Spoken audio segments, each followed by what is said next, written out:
Oui, allô, Pizza Galassi, j'ai pas le temps de vous faire sur Internet. Bonjour tout le monde et bienvenue à cette 23e édition du Festival international du film fantastique de Neuchâtel. Bienvenue également à ce premier événement de notre forum littéraire New Worlds of Fantasy, un forum donc qui nous tient à cœur au NIF ici, parce que le cinéma fantastique tisse de nombreux liens avec la littérature de SF et de fantasy. Et notre invité aujourd'hui, d'ailleurs, Julien Blondel, en constitue le parfait exemple, puisqu'il possède une riche expérience dans la narration, à la fois en BD et jeux de rôle, mais également dans le cinéma et le jeu vidéo. Donc voilà, des expérimentations qui n'hésitent pas à croiser dans une grande fécondité artistique, à l'instar de sa nouvelle œuvre qui ne vous aura sûrement pas échappé puisque vous êtes ici aujourd'hui. Donc un manga adapté de la série de jeux vidéo Dark Souls et qui en présente par ailleurs une histoire inédite. Voilà, j'en profite pour vous dire également que Julien se prêtera volontiers à l'exercice des dédicaces et d'une discussion avec vous après la discussion qu'il tiendra ici. Donc n'hésitez pas à rester. Il y aura ces livres qui seront en vente aussi à l'extérieur si vous n'êtes pas venu équipé. Voilà. Je vais sans plus attendre laisser la parole à Boris Bruckler, déjà, notre consultant qui va modérer la discussion, et à Julien Blondel. Merci de les accueillir chaleureusement.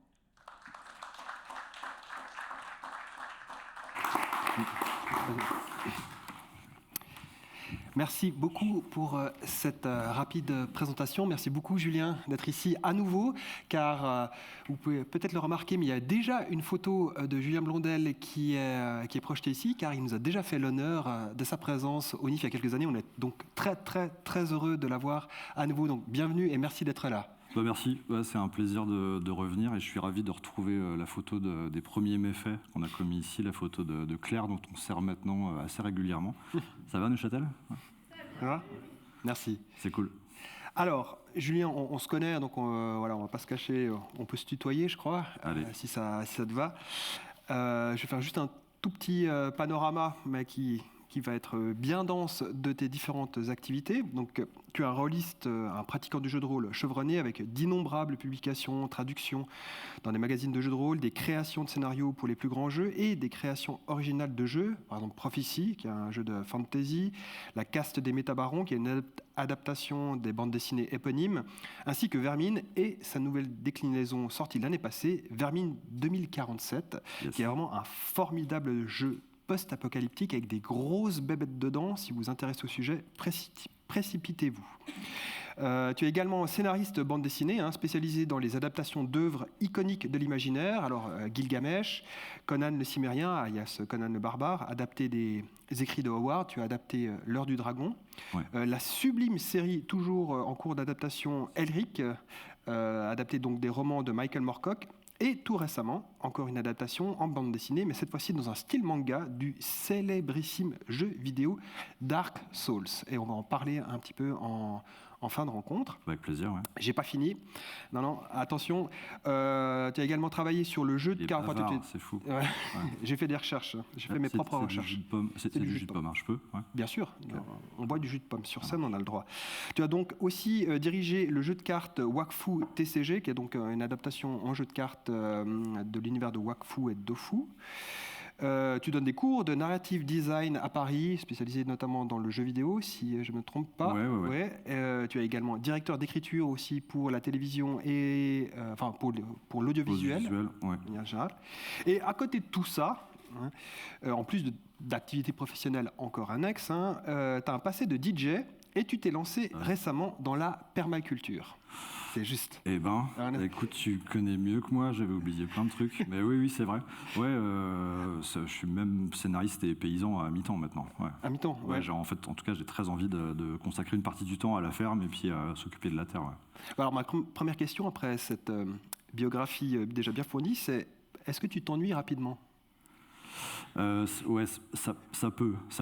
Mais après, je pense qu'on a la chance de faire des métiers dans des univers qui sont très riches déjà. On nous donne beaucoup de liberté d'aborder des sujets, de changer d'univers.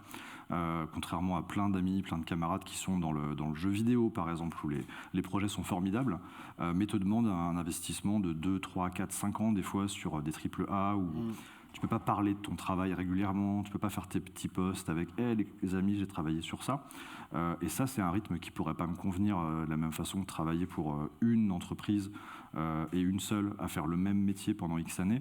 Je pense que je m'ennuierais et que j'aurais peut-être plus rien à apporter au projet ou à ce que je fais, et que peut-être j'apprendrai moins de choses. Moi, j'ai l'impression d'apprendre très très vite, ou d'avoir la chance d'apprendre beaucoup de choses, parce qu'on me permet de changer d'univers, de changer de médias, de changer de jeu, et de continuer à découvrir un format que je connais pas bien, ou un nouvel univers que je dois assimiler, et tout ça. Donc, Et tout ça s'enrichit. Moi, j'ai vraiment l'impression qu'à chaque pierre, il y a quelque chose de plus qui arrive à l'œuvre globale. En tout cas, c'est comme ça. Oui, puis je pense qu'on apprend son métier en le faisant, quoi. C'est un métier d'artisan, on en parlera, mais les gens pensent souvent qu'être scénariste ou auteur, c'est un côté artiste avec des thèmes viscéraux à explorer. Peut-être, il y a plein de gens, je pense, qui ont des choses à dire et qui créent des récits, des personnages parce qu'ils ont besoin de les exprimer. Des artistes, ils ont une démarche créative qui est artistique.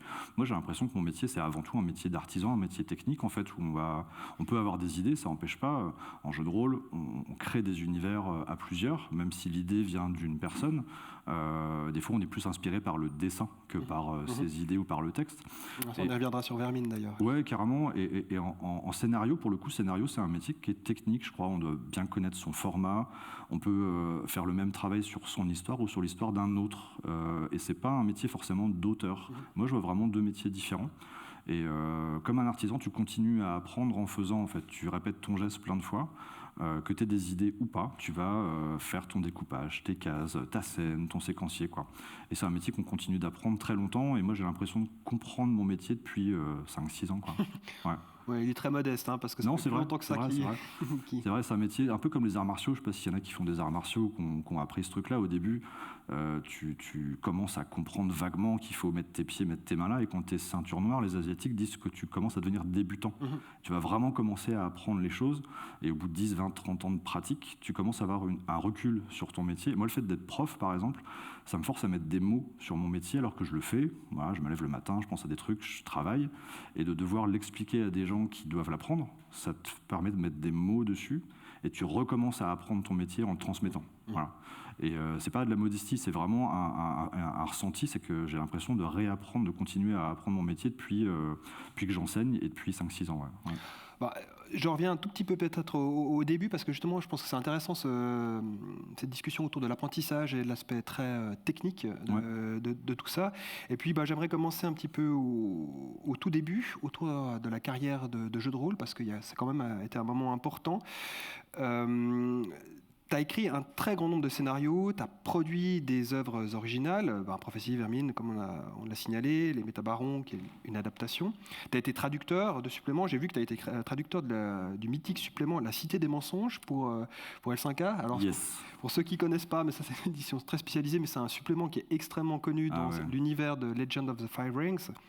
Tu as été également rédacteur en chef du magazine Backstab, qui est un magazine de jeux de rôle qui a compté à son époque, où Internet était peut-être un petit peu moins développé. Ouais.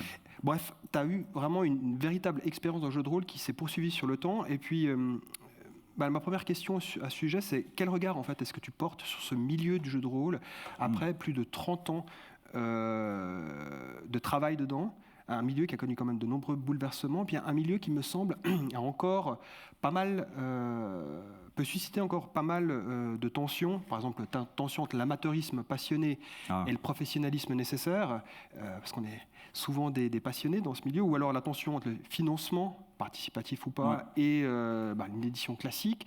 Bref, quel regard tu portes sur cette évolution du jeu de rôle qui est quand même partie d'assez loin, il y a 30 ans, pour arriver aujourd'hui à devenir mainstream et à se trouver dans Stranger Things ou des œuvres comme ça? Waouh! Vaste question. Ok, ouais. On a un timer là. À dire, et puis tu as même mis des perches pour attaquer des vrais dossiers là sur l'amateurisme de certains éditeurs. Salut. Non, on revient. Là, c'est un moment qui est fun pour le jeu de rôle. Je pense que moi, j'ai eu la chance relative, mais vraiment la chance de commencer à une époque où il y avait des magazines, des éditeurs. Donc ça a permis à plein de jeunes auteurs d'envoyer un texte et d'être publiés une première fois à plein de dessinateurs, de faire leurs premières illustrations pour un scénar. Donc je pense à Cassius Belli notamment. Cassius Belli, ça a été un formidable moteur déjà de de soutien, de création du marché du jeu de rôle. Et puis, c'était l'organe du parti, quoi. On n'avait pas d'internet, pas de forum, rien du tout. Donc, pour avoir du contenu, des informations, des critiques sur des jeux, on allait lire la presse, quoi. Donc, on avait besoin de magazines. Et Cassius Belli, ça a été le phare dans la nuit pendant longtemps, quoi. Après, il y a eu d'autres magazines, il y a eu énormément d'éditeurs français. Et ça a permis, je pense, de créer un marché du jeu de rôle où il y a eu des jeunes auteurs qui ont commencé à écrire. Certains ont écrit pendant 2-3 ans, d'autres ont continué, sont passés dans le roman, le jeu vidéo, et ça a été vraiment un premier emploi pour plein d'auteurs et plein d'illustrateurs, quoi. Moi, j'ai travaillé sur un scénar avec des commandes d'illustration pour Claire Wendling, pour Mathieu Laufray, qui font de la BD ensuite. Ils ont démarré dans le jeu de rôle. Je suis ami avec Alexis Bréclot, qui a démarré dans le jeu de rôle. Il bosse pour Marvel maintenant. Enfin, ça a été vraiment, autant pour les artistes que pour les auteurs, le moyen de commencer à travailler. On n'était pas pro à l'époque, hein. Il n'y avait pas d'école de jeu. Personne, même chez les éditeurs, pouvait nous expliquer comment il fallait écrire un texte, parce qu'ils étaient juste joueurs aussi, quoi. Donc c'était un gros bordel, mais un bordel qui te permettait de te dire « Hey, j'ai reçu un chèque dans ma boîte aux lettres parce que j'ai écrit des textes et ça peut devenir un métier, quoi. » Moi, j'ai démarré comme ça, on a envoyé un scénar à Cassius. Ils ont dit « C'est cool, on va le publier, t'en as pas un deuxième ?» Bah ok, et puis c'est parti, quoi. Et aujourd'hui, ça, c'est plus possible. Il n'y a plus assez d'éditeurs, il n'y a plus de médias, presse, il y a énormément de contenu en ligne et qui, malheureusement, n'est pas rémunéré comme il devrait. C'est pas parce que c'est sur Internet que ça devrait être gratuit, tu vois. Enfin, donc, le premier emploi a vraiment changé. Le milieu aussi, quoi. À l'époque, nous, on avait le jeu de rôle, c'était honteux, quoi. C'était un truc de nerd, quoi. À l'époque, on ne dit pas qu'on devait se cacher, mais il fallait expliquer à ses parents, aux professeurs. On se cachait pour faire un club de jeu de rôle durant midi, tu vois. Et quand les pions rentraient, on planquait les dés et on révisait nos devoirs de maths, tu vois, parce que c'était... à ce propos, justement, toi, tu as vécu en plein la fameuse chasse aux sorcières qu'on a vue au début des années 90, début des années 90, autour du jeu de rôle, où on accusait les rôlistes de satanisme, de pousse au crime. Et je me souviens justement que dans Cassius Belli, quelques années plus tard, ils avaient fait un sondage qui semblait démontrer que 50% des clubs, des associations avaient perdu leurs locaux suite à ça, parce que tout le monde dépendait en fait c'était des gens jeunes qui n'avaient pas l'argent pour se payer des locaux entre guillemets professionnels. Je peux en placer une petite pour Mireille Dumas, quoi. Enfin, exactement. Non, c'est Mireille Dumas, si tu nous entends. Voilà, merci. Non, c'est vraiment quelque chose. En fait, c'est elle qui prend parce que c'est elle qui a tapé fort. Donc c'était une animatrice dans une émission qui s'appelait Bas les masques et qui avait fait une émission absolument honteuse qui prétendait parler de jeu de rôle où elle ne savait pas ce que c'était le jeu de rôle. Il n'y avait aucun rôliste sur scène, sur le plateau, et il y avait un pseudo-psychologue qui expliquait, comme le jeu vidéo, que le jeu de rôle rend violent. Voilà, pour aller très vite. Très cher Jean-Marie Abgral. Ouais, en fait, c'est une époque où les médias connaissaient pas le jeu de rôle, donc ils ont diabolisé, comme ils ont diabolisé les premières rêves techno, alors qu'à l'époque c'était vraiment joyeux, ou accessoirement des trucs encore plus anciens comme le rock'n'roll ou la musique ou des choses comme ça, quoi. Alors que nous, on voulait juste créer des persos, aller taper des gobelins, dropper des pièces d'or et des XP, et puis c'était cool, quoi. Et il y avait déjà ça dans E.T., quoi. Ils jouent à Donjons Dragons dans E.T. et on les a jamais fait chier pour ça. Et donc c'était mal perçu, quoi. Personne savait parce que personne n'avait joué, en fait. Et les univers de l'extérieur étaient un peu cryptiques. La fantasy, ça n'avait pas le côté mainstream que ça a maintenant. Merci à Peter Jackson d'avoir participé vraiment à montrer qu'on pouvait avoir des histoires et des films avec des nains, des elfes, et que c'était pas des oreilles en plastique et qu'il y avait des vraies histoires, quoi. Mais on a eu cette époque-là, je pense, moi j'ai démarré en 84, 85, quoi, au collège, quoi, et jusqu'en 2000, il y avait un côté indépendant, presque underground, un média, et c'était là où c'était le plus créatif, il y avait plein d'éditeurs, plein de médias. Après, il y a eu une grosse cassure, Internet, la presse qui se casse la gueule, donc il y avait beaucoup moins de contenu, beaucoup moins de travail. On nous a un peu foutu la paix au niveau réputation, médias, tout ça. Et on a commencé à voir que tous ces jeunes qui avaient joué au jeu de rôle, ils devenaient aux manettes de création de films, de jeux vidéo, ils devenaient éditeurs en littérature et ils encourageaient la création de collections comme chez Brajlon, sur du genre, enfin voilà, et le genre est devenu a vraiment un genre comme un autre, quoi. Et cette culture, ce passage par le jeu de rôle a amené énormément de gens avec une ouverture d'esprit sur des univers Nous, on joue au jeu de rôle sur des adaptations de romans. Déjà, à l'époque, ce que je fais aujourd'hui en bande dessinée, on jouait dans des univers, on jouait à Stormbringer, on jouait dans des univers de littérature pour nous. Une adaptation de Michael Moorcock, exactement. Lui, il faut le remercier. Et d'ailleurs, on va faire une petite parenthèse là-dessus, mais merci pour le Master of Dark Fantasy. Mais très clairement, moi, c'est Masters au pluriel, et c'est les gens qui ont écrit les œuvres que j'adapte. J'ai la chance d'adapter, Donc, les grands maîtres, c'est les gens dont j'adapte les textes, clairement. Mais pour le coup, on a bénéficié après au niveau du jeu de rôle c'est devenu plus grand public, accepté. Et là, il y a une nouvelle phase de création sur le jeu qui est revenue depuis 8-10 ans, je pense. Des jeux de figurines, des jeux de rôle, des jeux de société, et tous étaient basés sur un thème qui était très JDR. Les financements participatifs ont permis à des éditeurs qui n'avaient pas forcément les moyens d'avancer la trésorerie ou de payer des auteurs et des illustrateurs en avance, de créer, de recréer des jeux. Et à des joueurs surtout de se remettre à jouer. On a eu la chance d'avoir aussi des acteurs de séries, de films, qui ont tous fait leur rolling out, genre je suis rôliste, tu vois, maman j'ai un truc à te dire, en fait je suis rôliste. Et ils jouent en ligne, ils font des actual plays, et les jeunes ils voient ça, ils se disent en fait c'est cool. Ils sont pas en train de tuer des moutons dans les cimetières, ils sont en train de manger des pépitos à table, et puis ils se marrent, tu vois, donc merci à ça. Et là, je pense qu'on vit un moment où c'est le jeu de rôle a des lettres de noblesse presque maintenant, tu vois, et les gens s'y mettent facilement. Et je pense que ça participe à alimenter la partie créative de nos métiers, Alors je reviens justement sur le métier, puis j'aimerais faire la liaison entre jeu de rôle et notamment bande dessinée, avec une petite anecdote. Michael Moorcock, on a eu la grande chance, le grand bonheur de recevoir Michael Moorcock il y a cela quelques années ici au NIF, et c'était un peu la question rituelle que je lui avais posée. Est-ce que lui-même c'est un rôliste? Il m'a répondu que non. Par contre, il m'avait dit quelque chose qui m'a touché, c'est qu'il adorait les rôlistes. Alors, pourquoi est-ce qu'il aime particulièrement les rôlistes? Il m'a dit non, mais c'est parce que voilà, le jeu de rôle c'est cool, mais moi c'est pas mon truc. Par contre, j'aime les rôlistes parce qu'ils sont parfaitement capables de structurer un scénario. Ils savent faire un début, un milieu, une fin, une action. Alors c'est pas forcément des grands stylistes dans le style, c'est pas forcément les meilleurs, mais par contre ils savent structurer un récit, alors que lui-même, Michael Moorcock, qui a été éditeur, a reçu beaucoup de textes qui étaient merveilleusement écrits, mais par contre qui racontaient rien du tout. Comment est-ce que toi, en fait, qu'est-ce que la pratique du jeu de rôle et l'écriture du jeu de rôle t'a appris en termes de structure pour proposer un scénario? Tout.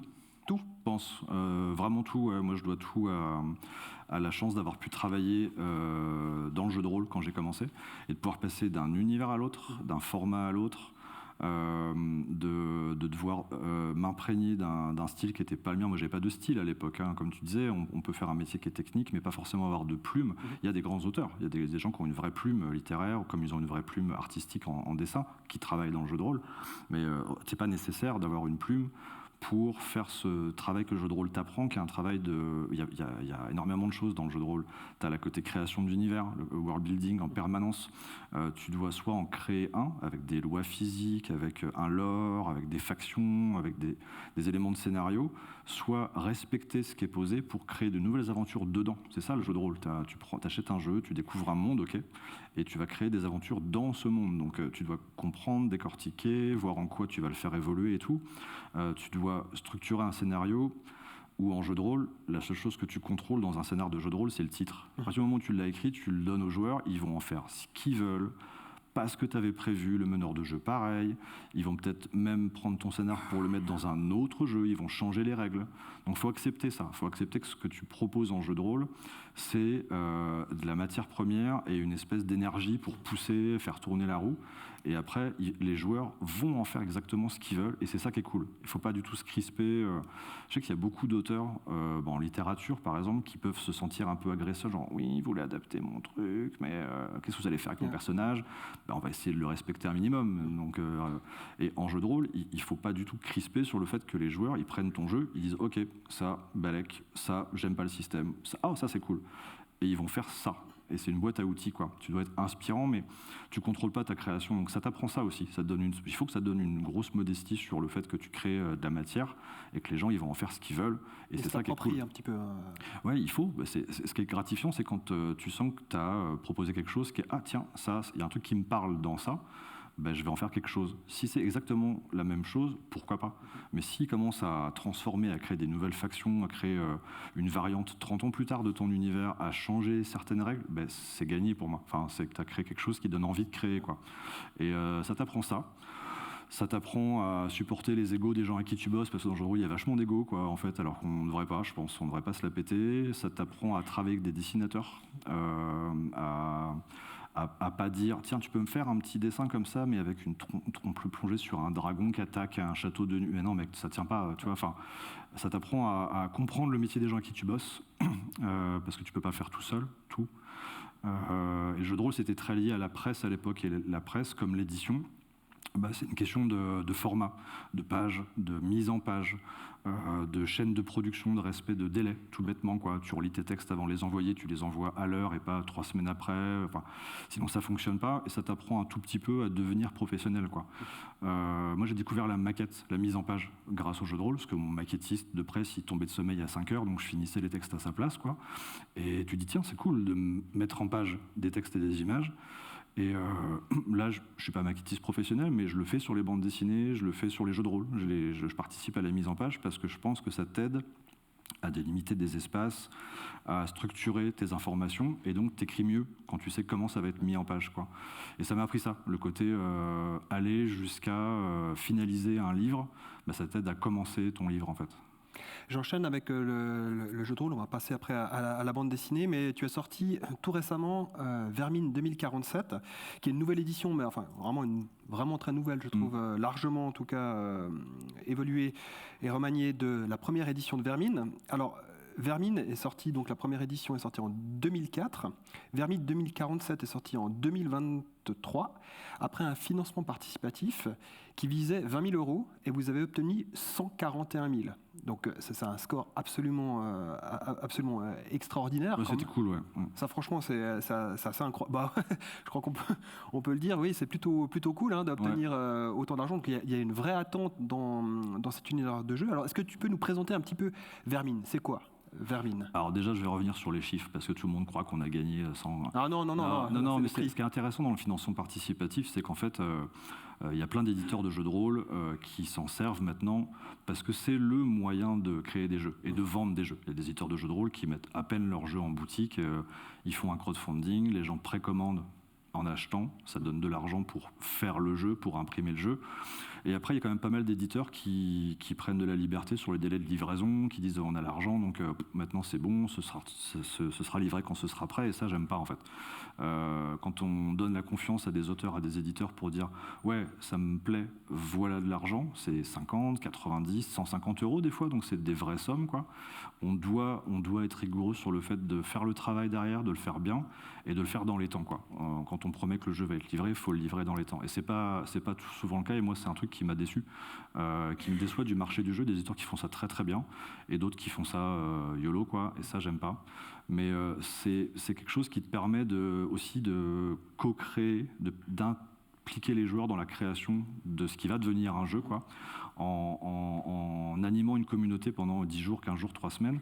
Et là, tu sens que tu as une énergie, tu as des propositions, tu as des textes qui t'arrivent, tu as des dessins qui t'arrivent, tu te dis ok, il se passe quelque chose, et tu vas essayer de faire un peu plus le jeu que les joueurs attendent, ou de sentir un peu mieux ce qui va être... Pour toi, c'est une forme de retour créatif sur le moment aussi? Je pense qu'il faut en faire quelque chose de presque collaboratif, tu vois. Tu as une semaine, 10 jours, 15 jours d'espèce d'ébullition, quoi, où tu as des joueurs qui se manifestent en disant je suis hypé par le jeu, quoi. J'ai des idées, qu'est-ce que ça... Ils te posent des questions. Et il faut absorber ça. C'est ce que Ankama faisait très très bien sur l'évolution de Dofus, par exemple. Ils tiennent vachement compte des retours de leur communauté. Et je pense que c'est essentiel dans des univers comme le jeu de rôle, comme certains jeux vidéo en ligne. Enfin, tu fais des jeux pour des joueurs, donc tiens un tout petit peu compte de ce que les joueurs pensent, attendent ou veulent, parce que c'est eux qui vont y jouer à la fin, quoi. Oui, bien sûr. Ouais. Et Vermine, donc, dans tout ça, Ah oui, c'est vrai, c'était ça la question. C'était ça la question. Ouais, excusez-moi. De quoi ça parle, Vermine? Vermine, tu connais mieux que moi, à la limite. Tu veux pas le pitcher, parce que je sais que tu y joues, je sais même que tu écris sur Vermine, toi. J'écris un petit peu sur Vermine, mais je préférerais que ce soit toi qui nous en parle, ça serait quand même plus intéressant. À moins que tu préfères boire un petit peu de jus de pomme pendant que j'explique ce que c'est. Je peux faire les deux, Tu peux faire les deux? Vermine, l'idée, c'est de... le premier Vermine, à l'époque, c'était pas la hype partout de l'écologie, de la fin du monde et tout. Et je dis pas que c'est une bonne nouvelle que ce soit ça aujourd'hui, mais il y avait assez peu, à part sur Animonde ou sur certains jeux où tu avais déjà conscience ou bitume un post-apo, mais sur le côté un peu conscience écolo, enfin tu vois, sensibiliser les gens. Moi, c'est un truc qui me touchait déjà, quoi. Et le nouveau Vermine, il est arrivé à un moment où tu sentais que ça allait dans le mur quand même assez fort, quoi. Donc il est un peu plus dur, je pense, que le premier, un peu plus fataliste, un peu plus réaliste, quoi. L'idée, c'est d'imaginer ce que notre monde pourrait devenir dans 20, 30, 40 ans si on continue comme ça. Et je pense que ça ne va pas changer, donc on va aller tout droit. Et de proposer aux joueurs de créer des survivants dans ce monde-là, dans notre monde à nous plus tard, et de donner le pouvoir aux joueurs pour qu'ils créent leur dynamique d'aventure ensemble. Donc c'est pas un jeu où tu vas dire c'est quoi ton personnage, moi c'est un nain, un elfe noir, un orc, vous êtes dans une auberge, enfin ça marche pas. Les joueurs créent leur groupe et décident du genre d'aventure qu'ils ont envie de vivre. Donc, cette notion de groupe d'ailleurs elle est assez centrale dans le jeu, parce que c'est vrai que d'habitude on parle de groupe d'aventuriers, mais là en fait le groupe c'est carrément une entité spécifique dans ce jeu de rôle, avec des pouvoirs, donc il y a cet aspect communautaire en fait qu'on ressent très très fort dedans. Tu vois, t'en parles mieux que moi. Non, c'est le groupe, c'est un personnage à part entière que les joueurs gèrent à plusieurs en fait. Ils gèrent une communauté, ils doivent décider ensemble, ils doivent voter sur des choix qu'ils font, des objectifs du groupe, de ce que le groupe cherche. En fait, tu peux pas survivre tout seul dans un monde comme ça. Et je pense que c'est aussi une bonne façon de donner le pouvoir de la narration aux joueurs, de leur faire lancer ce mouvement de roue là qui fait qu'ensuite tu vas juste avoir besoin de les suivre et de les accompagner dans leur histoire en fait. Et c'est une nouvelle version. Pour moi, la différence, à part le fait de la réactualiser, parce qu'il s'est passé du temps, il s'est aussi passé plein de choses qu'on avait écrites dans la première Vermine, et désolé. Mais dans la nouvelle, on voulait aussi mettre un gameplay, des règles de jeu plus accessibles, plus simples. Des options de vote, des options de rumeur, où les joueurs vont décider si ce qu'ils ont entendu dans l'univers, là, il y a un nomade qui passe, qui dit allez pas là-bas, il y a un truc, les joueurs vont voter pour dire si selon eux c'est vrai ou pas dans l'univers. Et toi, en tant que meneur, tu sais ce qu'ils ont voté, mais eux ils le savent pas. Et ils ont une influence sur ce qui est vrai ou faux dans leur univers, quoi. Ce qui est un développement relativement récent. Dans le jeu de rôle, il y a 20 ans, il y avait quasiment pas en fait d'univers qui proposait des mécaniques. Moi j'ai pas d'exemple il y a 20 ans, mais non, mais dans le jeu de rôle, il y a 20-30 ans, enfin il y avait une tradition que je trouvais assez paternaliste, un peu pourrie, de maître du jeu, tu sais, où le maître du jeu il décide des choses, il te dit ce que tu peux faire ou pas faire. T'as 5-6 maîtres du jeu à la table, tu vois, t'as des joueurs, des joueuses, et ils ont vachement plus d'imagination que toi parce que c'est leurs personnages qui sont dans l'univers, toi c'est pas les tiens, donc donne la narration aux joueurs, quoi. Et ça tu sens que c'est une vague de fond qui est montée aussi par des jeux indépendants, qui ont cassé pas mal de codes, et ça c'est cool. Et maintenant t'as une grosse majorité des jeux qui ont des mécaniques de gameplay qui cassent un peu l'écran entre les deux, ou qui mettent une notion collaborative comme en jeu de société, tu vois. Et c'est des évolutions que je trouve essentielles pour le jeu, quoi. Ça redevient un jeu de société. Ouais. Voilà. Ouais. Et plus juste une histoire qu'une personne raconte et dans laquelle des joueurs interagissent. Ouais, carrément. Bon, le temps file à une vitesse absolument incroyable. Alors, ce que je te propose, ce qu'on pourrait faire peut-être, c'est passer directement à la partie Dark Souls, c'est l'adaptation en bande dessinée donc de cet univers vidéoludique extrêmement célèbre. Et on a un petit trailer, un petit extrait à diffuser un petit peu pour nous présenter tout ça. Donc, ça intéresse personne. Il y a des joueurs de Dark Souls ici ou... Ah, il y a quelques mains qui se lèvent quand même. Je ne vois pas, ouais. mais je vous sens, quoi. Ouais, il y a quelques mains qui se sont levées. On peut y aller ? Ouais, allons-y. Un monde dévasté. Les cendres mourantes d'un feu de camp.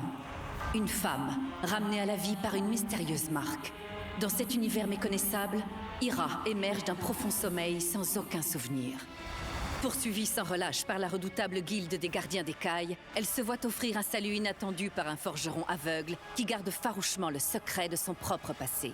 Préparez-vous à embrasser les ténèbres une fois de plus dans Dark Souls Redemption, une adaptation manga disponible aux éditions Mana Books. Bon, déjà ça claque, je trouve, comme tout à l'heure. Franchement. Ah ouais, moi ça me fait de l'effet à chaque fois. Quoi. Ouais, je l'ai découvert il n'y a pas si longtemps en plus. Je trouve que c'est un studio qui fait de l'animation comme ça, de planches de BD et de manga. Et ils font un taf hallucinant, je trouve. Ouais. Vraiment. Ouais. Vraiment, ça donne envie.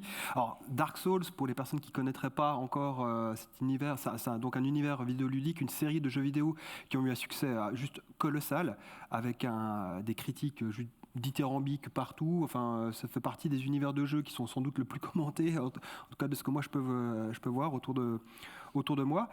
Et tu as donc travaillé au scénario, à l'adaptation en bande dessinée, mais dans un style de manga de cet univers vidéoludique. Alors déjà, est-ce que tu peux nous parler, comment est-ce que ce projet s'est construit? Comment est-ce qu'on arrive à adapter en bande dessinée un univers de jeux vidéo japonais? Alors ça, c'est la partie assez folle. Enfin, il y a plein de trucs assez fous dans le projet Dark Souls, qui est vraiment un projet de manga français. Et il n'y en a pas énormément sur des licences japonaises. Moi, j'ai reçu un coup de fil d'Erwan, mon éditeur, qui est quelqu'un de formidable, qui était chez Glénat avant, qui s'est retrouvé donc chez Manabooks Kiyun, l'éditeur, qui fait énormément de choses et qui a fait beaucoup pour la création de mangas français en France, quoi.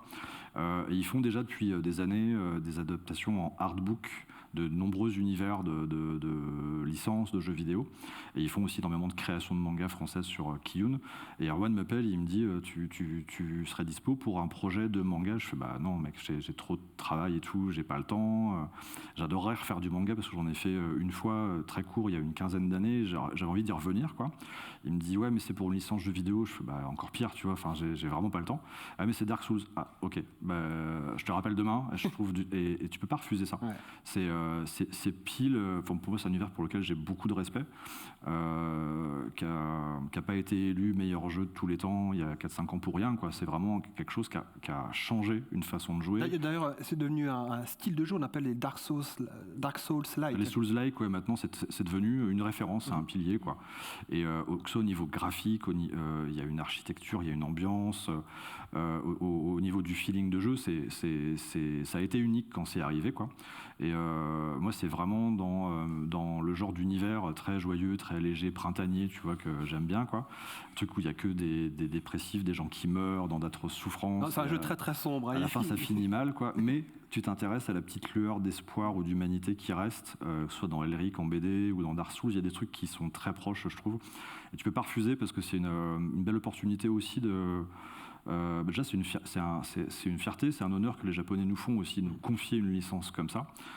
L'éditeur, il est très honoré d'avoir le droit de faire de la création sur une licence japonaise, parce qu'ils auraient pu le faire eux-mêmes. Parce que c'est pas une adaptation linéaire, hein, donc c'est une histoire originale, hein, donc, que tu as produite. Ouais, ça c'est dans les discussions qu'on a eues tout de suite avec eux, parce qu'il a fallu qu'on leur propose, donc à From Software et à Bandai Namco, qui gère la licence, il a fallu qu'on leur propose des pistes d'histoire, d'adaptation, des recherches graphiques, pour voir comment on allait transformer le style Dark Souls, qui est sur un média jeu vidéo, en 2D, en ancrage sur un format manga. Donc il y a vraiment quand même un gap. Et autant ils ont une culture du manga, autant ils ne sont pas éditeurs de manga. Donc ils n'ont pas forcément la notion de ces étapes de travail. Et en fait, ce qui les a rassurés, c'est que nous, tout de suite, on a demandé on n'a pas demandé à utiliser le lore, le background des personnages, à se mettre entre le Dark Souls 1 et 2, à utiliser des endroits ou des personnages connus. On a demandé à avoir carte blanche pour une zone qui n'existe pas, en fait. Donc on a carrément un DLC à nous, avec un lore à nous, qui se connecte un peu à certains, mais avec des personnages inédits, avec des créatures inédites. Et ça les a rassurés aussi, parce que ça touche pas à ce qu'ils ont posé. Et puis, je pense que les joueurs n'auraient pas été plus heureux de retrouver une novélisation en manga du lore qu'ils connaissent déjà. Et ça permet aussi à des gens qui n'ont jamais joué à Dark Souls de découvrir une histoire sans avoir besoin d'avoir de références, quoi. Donc ça a démarré comme ça, ce projet. On a fait un an et demi de recherche et de discussion. Mais comment tu as travaillé, en fait? Tu as joué à fond au jeu? C'est FromSoft, l'éditeur de jeu, qui t'a envoyé des bibles narratives? Enfin, comment ça s'est passé, ça? Alors, pas du tout. D'accord. Moi, pour le coup, j'ai joué un peu à Dark Souls 1 et je teste et tout ça, mais moi, j'ai pas le temps. Même, je suis joueur à fond. Je suis même joueur plutôt PVP. Si je commence un jeu, je vais essayer de le poncer, de le platiner dans tous les sens et tout ça. Et des Dark Souls, il me faut 3 mois et je fais que ça et je suis dedans. Et j'ai pas le temps de me mettre dans des jeux comme ça. Et déjà, à l'époque où c'est sorti, je pouvais pas me consacrer uniquement à un jeu. Par contre, on a la chance d'avoir déjà énormément de contenu vidéo. Sur Dark Souls, il y a une communauté de créateurs de contenu vidéo qui est hyper poussée. Ils font des analyses sur les symboliques, sur l'architecture. Ils font des runs commentés sur ce qu'ils font. Donc, tu as une connaissance de l'univers. Il y a énormément de ressources en ligne. Puis, tu as un feeling que tu as en jouant, c'est clair. Shonen, par exemple, le dessinateur, il n'a jamais joué à Dark Souls de sa vie, quoi. Ah oui. Jamais, et il en est très content parce que c'est pas un frein, et je pense qu'il a raison, c'est pas un frein. T'es pas obligé d'avoir eu telle maladie pour traiter cette maladie comme un sujet dans une œuvre de médias. Dark Souls, c'est pas une maladie, mais t'es pas obligé de connaître par cœur quelque chose, ni d'être légitime pour dire hey, les mecs, j'ai platiné Dark Souls 2. Bon, c'est pas un gage de street cred, tu vois, t'es pas obligé d'avoir fait ça pour pouvoir en parler. Et je pense même que tu peux être biaisé si tu as tes sensations de joueur très très marquées, ou que tu veux absolument pas les trahir en fait. Il faut qu'on trahisse des trucs. Tu es obligé de changer des choses quand tu changes de média déjà. Mais ce qu'on a essayé de retrouver sur le manga, vu qu'on ne prend pas le lore des jeux, c'est les sensations de jeu. On a pris tous les marqueurs de gameplay, toutes les fonctionnalités, tout ce qui est spécifique au jeu, à la façon de jouer Dark Souls, le fait qu'il y ait des feux. C'est un univers dans lequel, quand tu meurs, tu peux revenir à la vie. Tu as des notions d'âme, des fioles, des choses extrêmement graphiques. Tu as des murs invisibles où tu vas lancer des cailloux, faire des roulades dedans. Tu as des roulades. Les roulades, c'est important pour les esquives. Mais tu as énormément de choses qui sont des marqueurs de jeu. Tous les joueurs de Souls connaissent, et pour moi c'est ça qui fait l'univers, qui fait le feeling Dark Souls. Après, recréer une histoire, des personnages, un lore ancien, qu'est-ce qui s'est passé au début du monde, est-ce qu'il y avait des dragons, est-ce qu'ils sont morts, est-ce qu'ils ont disparu. Dark Souls, globalement, quand tu commences à jouer, tu es dans un monde, ça y est, c'est fini, tout s'est passé avant, et tu redécouvres des éléments du passé par de la narration environnementale, des descriptions sur des objets, certains dialogues et tout ça, mais au début, tu sais rien. Tu te réveilles, tu es en slip et tu dis waouh, et si tu vas à gauche, tu te prends un coup de hache géante et t'es mort, quoi. C'est ça, Dark Souls. Et il fallait qu'on retrouve ça. Donc on a essayé d'être fidèle à ce feeling-là. Il y a quand même un aspect que j'ai trouvé quand même assez, pour moi, qui me semblait assez complexe. Tu as évidemment un scénariste de bande dessinée chevronné, mais enfin, c'est quand même pas la même chose de produire une bande dessinée franco-belge qu'une bande dessinée adoptant le style d'un manga. Le découpage n'est pas pareil, la mise en page n'est pas pareil, la façon de raconter une histoire n'est pas pareil. C'est chapitré typiquement en manga, hein, c'est des chapitres de 22 pages, si je ne me trompe pas. 20 pages. Nous, on est en chapitre de 32, ouais. 32, voilà. Mais il y a un chapitrage, en fait, qu'on reconnaît.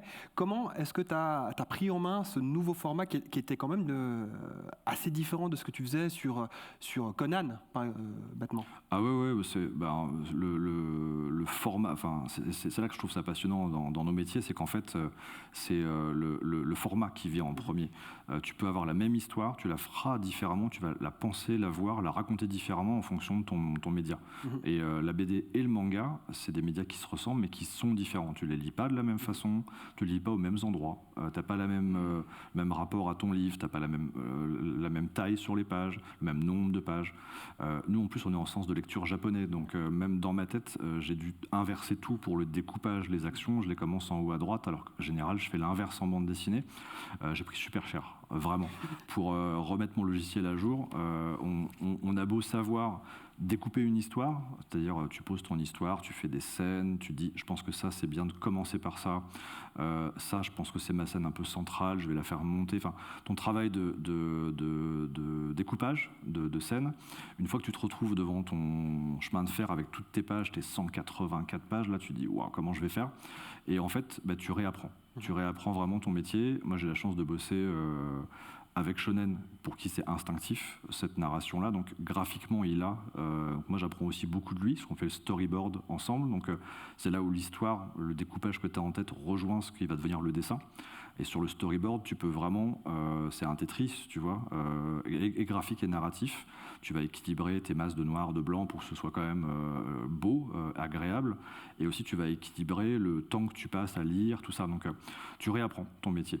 Et je trouve ça fascinant, le manga, c'est que à la fois, tu as des pages de petite taille, tu as des petites pages où tu peux pas faire des grandes cases spectaculaires comme tu peux pas en faire 50 sur une seule page. Voilà, où tu peux faire énormément de petites cases qui, du coup, saccadent l'action. Donc, tu as un nouveau vocabulaire graphique et narratif dont tu peux te servir pour raconter autrement, quoi. Et tu as de la page. Tu sais comment c'est retélé, tu as une fin de chapitre, tu as un nouveau chapitre derrière, tu peux créer des attentes assez régulièrement, tu peux frustrer les lecteurs ou tu peux essayer de les perdre. Alors qu'en bande dessinée franco-belge, sur un format 46-54, tu as moins de ressorts. Dès que tu tournes ta page, tu vois ce qui est en bas à droite, même si tu voulais le cacher. Donc, il faut mettre les trucs un peu importants en haut à gauche. Tu as des grandes cases graphiques. Tu vas suivre les bulles plus, où certains vont se perdre dans le dessin. En manga, tu sais que ça lit. Et donc, tu joues avec le rythme vachement. Ouais, bah ça c'est vraiment très intéressant ce que tu soulignes, parce qu'effectivement il y a la notion de rythme qui est totalement différente généralement dans le manga, grâce au maître Tezuka qui a appris à tout le monde comment rythmer une page. Moi, il y a un autre aspect que j'ai trouvé vraiment très intéressant. Alors, Dark Souls, c'est un jeu où on se bagarre beaucoup. C'est un jeu où le combat est quand même très, très important. C'est un jeu où on meurt pas mal. C'est un jeu où on meurt d'abord, avant toute chose, c'est vrai. Tu as déjà beaucoup fait des œuvres où la notion de combat était importante, dans Conan bien sûr, dans Elric, mais là dans le manga c'est quand même encore un petit peu différent. Comment est-ce que toi tu penses et que tu produis une scène de combat? Est-ce que pour toi c'est un récit qu'on raconte et puis après c'est au dessinateur de débrouille-toi, moi ce que je veux c'est qu'au bout à telle case en fait il se fasse trancher la tête, ou alors c'est très libre? Comment est-ce que ça fonctionne ça? Moi, si les persos pouvaient mourir dans d'atroces souffrances sans se battre, je crois que ça m'irait encore mieux, tu vois. Enfin, le rapport au combat et pas le fait de dire tiens je vais faire une scène de combat, il y a un côté chorégraphie, spectacle qui doit avoir du sens, et c'est hyper agréable à travailler. C'est vraiment comme tu dis, c'est des moments particuliers dans une bande dessinée ou dans un manga. Ça se travaille avec le dessinateur parce que c'est extrêmement graphique. En manga, le combat, t'auras beau le penser dans ta tête, c'est vraiment ce qui se passe dans la page qui va créer la chorégraphie, créer l'enchaînement, le côté hyper dynamique, le côté radical. Tu as 2-3 pages qui suivent avec des petites cases, des diagonales et tout ça, et d'un coup, bam, tu as une grosse page avec un coup, et ce coup-là, tu sais qu'il a fait super mal. Moi, j'ai appris le découpage manga avec Domu. Dans Domu, tu as ça. Tu as des cases où tu sens les personnages qui rentrent dans les murs parce que ils ont Otomo, donc. Ouais, voilà, tout à fait. Moi, c'est vraiment le premier contact avec le manga. Et je pense que ces scènes de combat, elles se pensent avec le dessinateur, elles se pensent en rythme graphique. Moi, c'est pas un truc, j'aime le faire parce que je trouve que le résultat, il est toujours surprenant, que ce soit en BD ou en manga. Mais encore une fois, je pense que dans des univers comme Dark Souls ou comme Elric et tout ça, le côté tragédie, le côté chronique d'une mort annoncée, le côté drame, t'essaies d'échapper à ton destin, mais ça te rattrape quand même. Je kiffe vachement plus ça que d'aller chorégraphier des mecs qui se battent à l'épée. Et il se trouve que dans Dark Souls, on a la chance, comme Elric d'ailleurs, on a la chance d'avoir des moments de créer des scènes de combat qui sont dramatiques en plus, quoi. Et si elles peuvent être les deux, je pense qu'on a quelque chose de sympa, qui ont sens, qui vont dans le sens de l'histoire. C'est pas gratuit. Je pourrais pas faire Street Fighter par exemple ou Tekken. Tu vois, je vois pas ce que j'aurais à foutre sur Tekken ou Street Fighter, même si j'adore y jouer. Mais pour moi, il n'y a pas ce côté pourquoi ils se battent et qu'est-ce que ça va changer. Il n'y a pas d'enjeu, tu vois. Et dans ces univers-là, il y a un enjeu aussi, parce que la mort est omniprésente et le combat en fait partie, quoi. Alors, j'ai cru comprendre que c'était déjà un sacré succès, cette adaptation, c'est quand même, on peut être fier quand même, qu'une bande dessinée produite en Europe rencontre autour d'un univers vidéoludique connu partout dans le monde, mais quand même créé au Japon, rencontre un tel succès. Est-ce que tu as déjà eu des retours en fait au Japon? Parce que il y a eu combien de traductions simultanées de ce manga qui ont été réalisées? Je crois que l'éditeur a signé avec 12 ou 14 éditeurs étrangers avant que le tome 1 sorte. C'est absolument colossal. C'est assez fou. Ouais. Ça se passe jamais comme ça, jamais. Non, et on est même sorti les Japonais ont contacté l'éditeur pour acheter les droits pour le faire en japonais. Et ils l'ont sorti 2 jours avant la version française. Et on pense que c'est pour dire c'est quand même à nous, mec. Tu vois. Et en tout cas, ça fait hyper plaisir parce que je pense qu'on doit être peut-être le 3e manga français traduit au Japon, là, après Radiant de Tony Valente. Il y a Outlaw Players de Shonen. Maintenant, il y a Dark Souls. Donc c'est assez rare. Ça fait plaisir. On avait des pubs dans le métro à Tokyo sur Dark Souls, le manga. Tu te dis, qu'est-ce qui se passe, tu vois. Et en même temps, ça fait plaisir parce que tu sens qu'en fait, il y a aussi Dark Souls dessus, tu vois. Je dis pas qu'on aurait fait n'importe quoi, Dark Souls, ça aurait eu du succès, mais je pense que les éditeurs et les joueurs, ils ont l'impression que on les a pas trahis, ça, c'est du Dark Souls, quoi. Et surtout, nous, on est assez contents, très modestement, parce que le manga français a encore une mauvaise presse. Ça a été du manfra pendant. Qu'est-ce que ça veut dire, ça? Pendant des années, c'est du sous-manga parce que c'est français. Et il y a des auteurs formidables en France. Et si ça peut remettre un peu le projecteur sur d'autres créas et que ça parte au Japon, parce que pour un mangaka français, partir au Japon, c'est la consécration. Et il y a plein de jeunes dessinateurs, auteurs de manga qui le méritent, quoi. Et si ça peut en envoyer encore plus là-bas, ce serait cool. Ouais. Mais le fait d'être publié au Japon, c'est aussi certaines contraintes. Il y a par exemple le système des prépublications, qui est très... Voilà, le système n'est pas complètement différent de ce qui est produit d'habitude chez nous pour la bande dessinée franco-belge. Mais toi, maintenant, tu es aussi soumis à ce système de prépublication, c'est-à-dire que tu dois cracher ton chapitre par toutes les 2 semaines ou par mois. D'ailleurs, je vais vous laisser parce que je suis à la bourre là. Non, ça c'est un truc, et c'était pas prévu comme ça à la base, parce que nous on travaille avec un éditeur français. Donc on a des dates de rendu quand l'album est prêt, puis tu as une date de sortie, etc. Et les Japonais ont décidé que ce serait cool qu'ils prépublient le tome 2. Donc là, le mois prochain, on a un chapitre qui sort au Japon.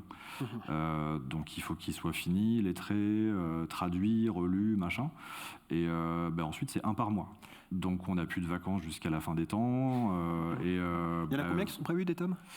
87, non, on est sur, et ça c'est cool aussi, on est sur un arc de 5 tomes, donc c'est une série qui sera finie en 5. Alors on verra s'il y a un deuxième arc de 5, si d'autres auteurs s'en emparent, ou si les Japonais le confient à une autre équipe, ce sera super. Mais 5 tomes déjà, c'est 5 fois 180 pages. C'est du boulot, donc nous ça fait déjà 1 an et demi, 2 ans qu'on travaille dessus. Et Shonen, au niveau dessin, c'est une machine de guerre, il fait tout seul. Au Japon, il y a des studios où ils sont plusieurs, ou au moins 2, 3 avec un trameur. Lui, il fait tout seul, du storyboard à l'ancrage sur toutes les cases. Quand il fait de la trame, c'est lui qui fait. Il fait des originaux, c'est pas du numérique. Il fait tout en papier. Et il fait 2 albums par an.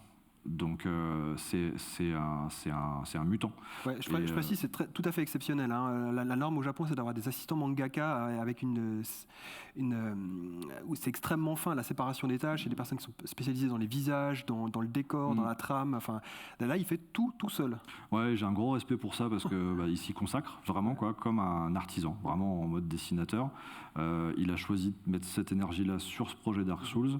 Et le fait qu'il y ait un super bon accueil, que ça parte dans d'autres pays, ça fait du bien, ça récompense un vrai investissement pour le dessinateur. Surtout, vraiment, j'insiste, parce que même si c'est un projet d'écriture aussi, faire 1 ou 2 pages par jour, ancré, fini tout seul au dessin tous les jours, c'est incroyable, quoi. Alors c'est incroyable parce qu'en bande dessinée franco-belge, la norme habituelle, c'est de faire un album maximum par année, donc au grand maximum 50 planches par année. Puis déjà, c'est quelqu'un qui travaille très très vite, donc 1 page ou 2 pages par jour, c'est titanesque.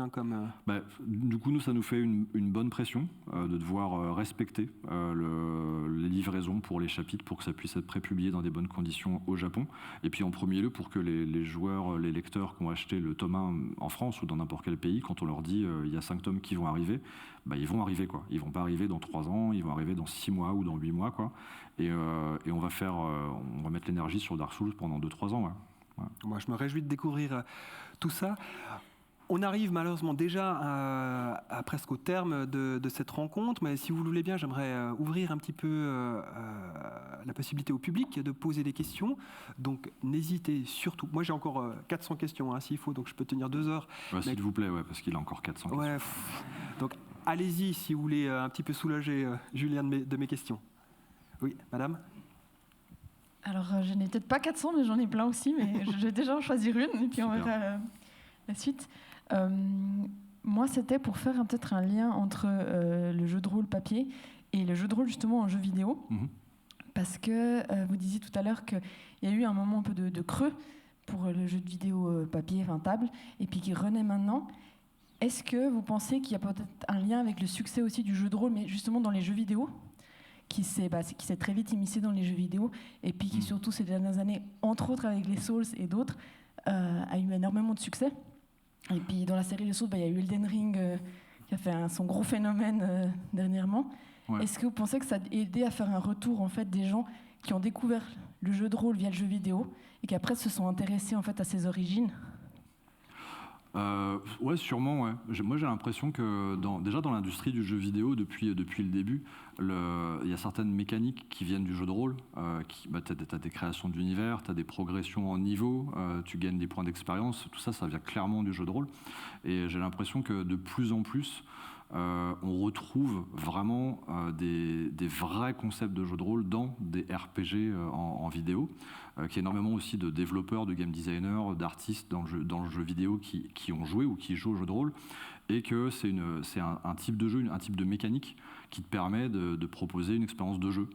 Et c'est vrai que depuis une vingtaine d'années, les RPG, des personnages ou un groupe, des XP, des niveaux, des aventures, des quêtes, c'est devenu de plus en plus narratif.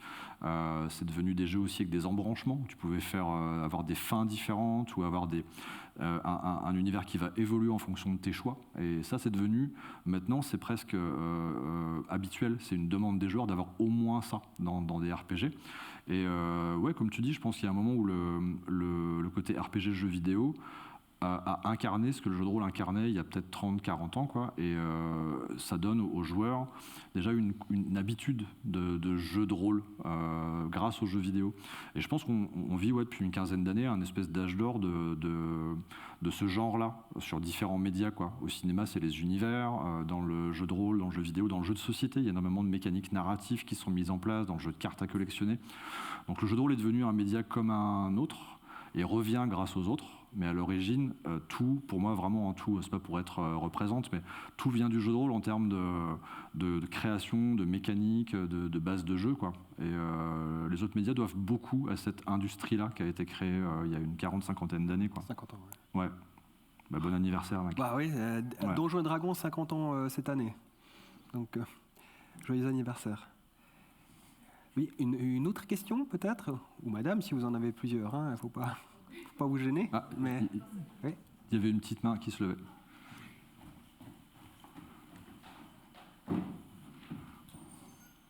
Merci. Est-ce que vous auriez des conseils pour commencer le jeu de rôle ou des influenceurs qui expliqueraient? Pour du jeu de rôle sur table ou pour jouer en ligne? Plutôt sur table, du coup. Ok. Il y a énormément de chaînes avec du contenu qui font des actual plays ou qui parlent du jeu de rôle. Moi, je te conseillerais... Tu sais ce que c'est l'actual play? Les actual plays, vous voyez ce que c'est? C'est des gens qui se filment en train de jouer, tout simplement, quoi. Alors, ça, c'est un truc que tu peux chercher, parce que je pense que ça te montrera, en fait, c'est des gens qui sont chez eux, ils ont un setup avec des caméras, ils ont leur table et tout ça, et ils font une partie de jeu de rôle ensemble, et ils la filment. Donc, tu peux regarder des gens jouer. Donc déjà, ça permet vraiment de comprendre qui parle, chacun son tour. Sinon, on se met à jouer ensemble. On va dire, bon, alors, t'étais sur la route, là, t'entends un bruit, et quand tu te retournes, tu sens qu'il y a une forme derrière l'arbre. Qu'est-ce que tu fais, quoi? Ok, alors là, je vais essayer de voir si dans mon environnement, il y a un moyen de me planquer, en fait, parce que comme j'étais suivi depuis plus d'une heure, je vais essayer de me planquer derrière la voiture qui est juste là. Bon, alors, lance-moi un dé pour voir si tu y arrives. Voilà. C'est un échec, malheureusement. Eh ben, ça n'y arrive pas.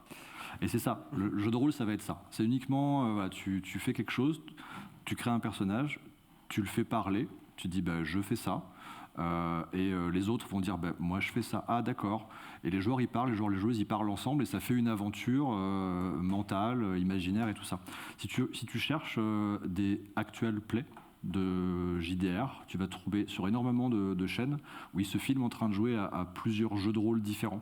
S'il y a un genre d'univers que tu aimes bien, médiéval fantastique, science-fiction, post-apo, voilà, policier, tu vas pouvoir ajouter ce mot-clé-là et tu vas peut-être trouver sur des actual plays dans ce genre d'univers-là.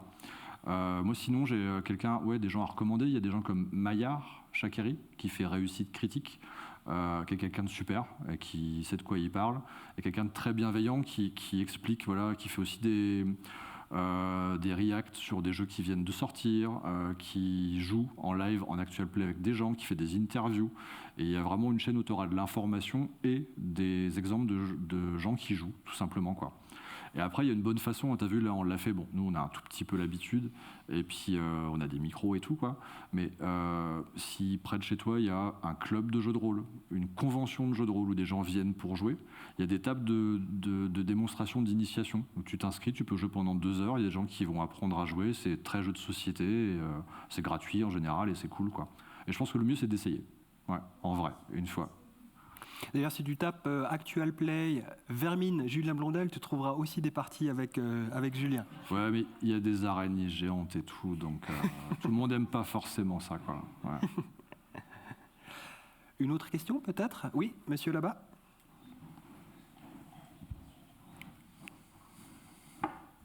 Merci beaucoup. J'avais une question par rapport... Enfin, j'ai l'impression que vous avez un peu touché à tout avec le résumé qu'on a eu tout à l'heure. Est-ce qu'il y a un univers, un média qui vous fascine, que vous n'avez pas encore pu expérimenter et que vous aimeriez faire par la suite? Waouh, ouais, sûrement, ouais. J'ai jamais eu l'occasion de faire de théâtre, et je trouve qu'il y a quelque chose d'assez magique, quoi. De la même façon que dans le jeu de rôle, tu crées un univers, tu proposes des aventures ou des mécaniques de jeu.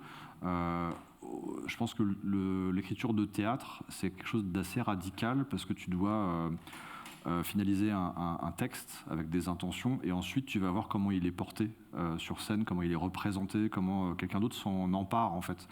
Et moi, je trouve cette mécanique... c'est ce que je fais depuis des années, je vais adapter des univers, des œuvres, j'adapte un roman en bande dessinée, un univers de jeux vidéo en jeu de cartes à collectionner, enfin, tu t'empares d'un univers, et moi j'aime bien qu'on s'empare de trucs que j'ai écrits, et je serais assez honoré aussi de voir comment quelqu'un lit ton texte, ressent des choses, et va ensuite en faire quelque chose qui lui ressemble avec d'autres gens, donc... Je pense que le théâtre, c'est quelque chose d'assez jusqu'au boutiste qui me plairait vraiment, pour le coup. C'est un média que j'ai pas eu l'occasion de travailler. Et ensuite, tu viens t'asseoir comme ça et tu vois quelque chose que tu as écrit, qui est adapté, transformé, digéré par quelqu'un d'autre, et t'es spectateur à ton tour, quoi. Ça, j'aimerais beaucoup, ouais. Est-ce que tu es un bon lecteur de toi-même? Est-ce que tu te montres très critique quand tu revois tes productions, ou est-ce que certains artistes arrivent juste pas à relire leurs textes, et d'autres sont très à l'aise en fait de le relire, de se le repasser? Quel rapport tu as avec tes propres œuvres, toi? Ouais, moi j'ai l'impression, tu sais, je sais pas, t'es artisan, tu dois faire une cuillère en bois. Si ta cuillère en bois elle a une sale gueule ou qu'elle a pas la bonne taille, tu la refais ou tu continues de la faire. Moi, si j'ai l'impression que mon texte il correspond à ce que ça doit être, bah, je vais l'envoyer, tu vois. Mais tant qu'il n'est pas bien, je vais pas passer des heures à.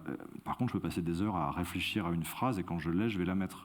Mais une fois que le truc il me paraît bien, il répond au format, il est agréable. Tiens, j'ai une ou deux phrases qui marchent bien, j'ai un dialogue qui marche bien en BD par exemple. Je suis content, ça me va. Je passe à l'étape d'après, je le fais lire à des gens, et c'est un peu leur retour qui te conforte dans le t'as compris ça? Ok, ça passe. Ah, cette phrase-là, elle t'a marqué? Super. Là, tu comprends pas? Ok, bah, j'ai merdé, donc je vais la refaire. Et moi, j'avance comme ça. J'ai pas de braquage sur relire mes vieux textes. J'ai pas le temps, je les relis pas, mes vieux textes. Mais quand je fais un Elric tome 5 ou 6, j'ai besoin des fois de rouvrir le tome 1 ou 2 pour être sûr de ce que j'ai mis, page 42. Et c'est une information. C'est pas « Ah, cette bulle, elle était super » ou « Cette bulle, elle était pourrie ». C'est « Il a dit ça, point, ça y est, c'est accepté, c'est comme ça, quoi ». Et j'ai pas de problème à relire ou à finir un texte. S'il me paraît fini, il est fini, quoi. Puis on passe au suivant. Voilà. Est-ce qu'il y a encore des questions? N'hésitez pas, si jamais. Oui, madame? Oui. Bah, allez-y, ou je n'ai pas. Bah, avec plaisir. Alors, vu qu'on parle justement de texte et de scénario, donc vous avez écrit des scénarios pour les jeux de rôle, pour aussi les médias télévisuels et autres. Et je me demandais quelle différence vous voyez, ou qu'il n'y a pas, entre un scénario pour ces différents médias, ou justement aussi pour de la BD ou du manga. Comment est-ce que ça se scénarise vraiment de la même façon, indépendamment de la mise en page, en fait, ou est-ce que c'est une toute autre réflexion, en fait, et puis c'est vraiment des travails différents? Bah, on disait tout à l'heure, en fait, scénariste, c'est un métier technique. C'est un métier d'artisan. C'est comme tu vas être charpentier ou menuisier, c'est un métier où on te dit, voilà, la maison, elle est comme ça. Il me faut des fenêtres, des poutres, et en fait, ton travail au scénario, c'est de dire qu'il faut tel type de poutre, vu la maison, vu la toiture et tout ça. Que tu sois auteur de l'histoire ou pas, ton travail au scénario, ce sera le même. Tu vas devoir, si tu fais un scénario de série en 8 épisodes de 52 minutes, tu vas découper 8 épisodes avec une fin, un début. Tu as un format qui est important.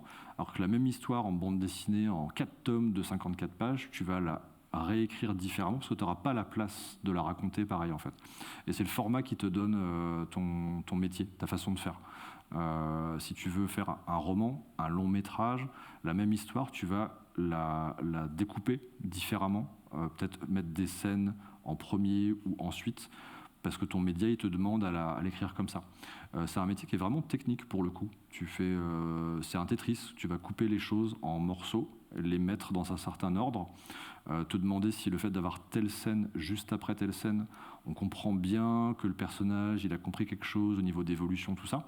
Et c'est un métier presque de cuisine ou de mettre des perles les unes après les autres sur un fil pour faire un bracelet, quoi. Chaque document de scénario sera différent. Dans l'audiovisuel, par exemple, on a plutôt des traitements, donc des textes écrits qui racontent toute l'histoire, et ensuite des scripts extrêmement techniques ou des dialogues, où tu n'as que les dialogues, avec il se retourne, tac, dialogue. Alors qu'en bande dessinée, on va faire des documents, on va dire page 1, case 1, et on va essayer de proposer le contenu de la case, contre-plongée sur la statue vue par le personnage, etc. Les dialogues en dessous. Case 2, petite verticale en gros plan sur le personnage qui découvre, et tu vas pouvoir aller vraiment dans la description de ce qui va devenir le storyboard après. Mais chaque média a un format technique différent à travailler, parce qu'il a des contraintes techniques qui sont différentes à respecter, je pense. Donc c'est presque un petit peu des métiers différents, je répète, pour entendre. C'est presque c'est le même métier, où certains peuvent se spécialiser. Tu peux être très bon scénariste sur un format que tu connais très très bien, et devoir tout réapprendre quand tu changes de format. Il y a, je pense, énormément de scénaristes de bande dessinée qui se sont mis à faire du scénario d'audiovisuel, de série ou de cinéma. Je pense qu'ils ont réappris un métier. Ils ne travaillent pas avec les mêmes contraintes, ils ne travaillent pas avec le même type de texte, voire même de logiciel dans l'audiovisuel.